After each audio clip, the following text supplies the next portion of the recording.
स्वागत है आपका डिवाइन एको में, जहां हम आपको लेकर चलते हैं भगवत गीता के अमृत ज्ञान की ओर। आज का विषय है ध्यान योग, यानी मेडिटेशन का विज्ञान, जो श्री कृष्ण ने अर्जुन को समझाया था। ये केवल साधारण ध्यान नहीं, बल्कि आत्म साक्षात्कार और मोक्ष का मार्ग है। मन अस्थिर है, भटकता रहता है, कभी अतीत में उलझा रहता है तो कभी भविष्य की चिंता में डूबा रहता है। जीवन में ध्यान का अभाव ही अशांति, तनाव और मानसिक अस्थिरता का कारण है। श्री कृष्ण कहते हैं कि मन को नियंत्रित किए बिना शांति संभव नहीं। जो व्यक्ति अपने चित्त को स्थिर करता है वही सच्चा योगी है। श्री कृष्ण अर्जुन से कहते हैं, श्री भगवानुवाच अनाश्रितः कर्मफलं कार्य कर्म करोति ये स सन्यासी च योगी च न निरग्निर्न चाक्रिय।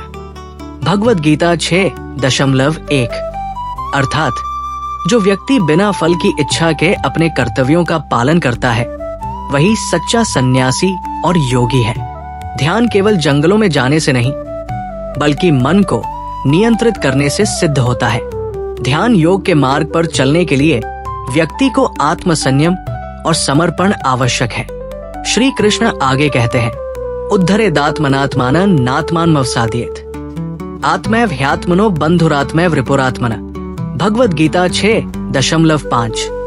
अर्थात मनुष्य को स्वयं अपने मन को ऊपर उठाना चाहिए, गिराना नहीं चाहिए, क्योंकि मन ही उसका मित्र है और मन ही उसका शत्रु बन सकता है।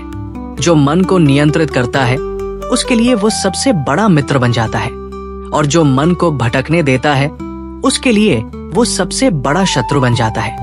ध्यान योग का अभ्यास करने वाला योगी संतुलित जीवन जीता है।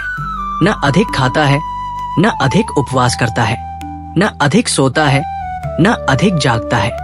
वो मध्य मार्ग पर चलता है। श्री कृष्ण कहते हैं, युक्ताहार विहारस्य युक्त चेष्टस्य कर्मसु युक्त स्वप्नावबोधस्य योगो भवति दुहा। भगवत गीता 6.17। अर्थात जो व्यक्ति अपने खान पान, विश्राम, कर्म और विचारों में संतुलन रखता है वही सच्चा योगी बनता है और दुखों से मुक्त हो जाता है। लेकिन ध्यान कैसे करें? इसका क्या तरीका है? श्री कृष्ण स्वयं इसका उत्तर देते हैं, शुचो देशे प्रतिष्ठाप्य स्थिरमासन्मात्मना नात्युच्छरित नातिनीचन चैलाजिन कुशोत्तरम। भगवत गीता 6.11। अर्थात योगी को शुद्ध स्थान पर स्थिर आसन पर बैठना चाहिए, जो न अधिक ऊंचा हो और न ही बहुत नीचा। उसे कुशा, मृगचर्म और वस्त्र बिछाकर ध्यान लगाना चाहिए।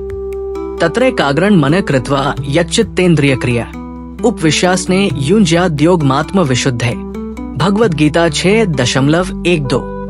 अर्थात ध्यान करने वाला व्यक्ति अपने मन को एकाग्र करे, इंद्रियों को वश में रखे और आत्मशुद्धि के लिए ध्यान का अभ्यास करे। श्री कृष्ण ध्यान के अंतिम चरण को समझाते हुए कहते हैं कि जब योगी अपने मन को ईश्वर में स्थित कर लेता है तब वो आत्म साक्षात्कार प्राप्त करता है।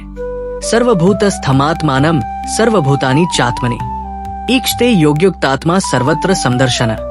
भगवत गीता 6.29। अर्थात जो योगी ध्यान के माध्यम से सभी प्राणियों में स्वयं को और स्वयं में सभी प्राणियों को देखता है वही सच्चा योगी है। श्री कृष्ण ध्यान योग के उच्चतम स्तर की व्याख्या करते हुए कहते हैं, यो मां पश्यति सर्वत्र सर्वंच मयि पश्यति तस्याह न प्रणश्यामि स च मे न प्रणश्यति। भगवत गीता 6.30। अर्थात जो मुझे हर स्थान पर देखता है और हर वस्तु को मुझ में देखता है वो कभी मुझसे दूर नहीं होता और मैं भी उससे कभी दूर नहीं होता। श्री कृष्ण ध्यान योग को कर्मयोग और भक्ति से जोड़ते हुए कहते हैं कि जो पूर्ण श्रद्धा और भक्ति के साथ ध्यान करता है वही सच्चा योगी है। तपस्विभ्योऽधिको योगी ज्ञानिभ्योऽपि मतोऽधिकः कर्मेभ्यश्चाधिको योगी तस्माद् योगी भवार्जुन। भगवत गीता 6.46। अर्थात योगी सभी तपस्वियों से श्रेष्ठ है, वो सभी ज्ञानियों से श्रेष्ठ है और वो सभी कर्मयोगियों से भी बड़ा है। इसलिए अर्जुन, तुम योगी बनो। ध्यान योग केवल कुछ क्षणों की साधना नहीं, बल्कि जीवन का मूल आधार है। जब मन एकाग्र होता है तो व्यक्ति हर परिस्थिति में शांत रहता है। जो ध्यान योग के मार्ग पर चलता है उसे आत्म साक्षात्कार और मोक्ष प्राप्त होता है। भगवान श्री कृष्ण का ये संदेश हमें जीवन में ध्यान और योग का महत्व सिखाता है। ये केवल एक साधना नहीं बल्कि जीवन जीने की कला है। जो ध्यान करता है वो सच्चा आनंद प्राप्त करता है और सभी भयों से मुक्त हो जाता है। अगर आपको ये दिव्य ज्ञान उपयोगी लगा तो डिवाइन एको को सब्सक्राइब करें और इस वीडियो को अपने मित्रों और परिवार के साथ साझा करें ताकि भगवद गीता का ये अमृत सभी तक पहुंचे। हरि ओम। जय श्री कृष्ण।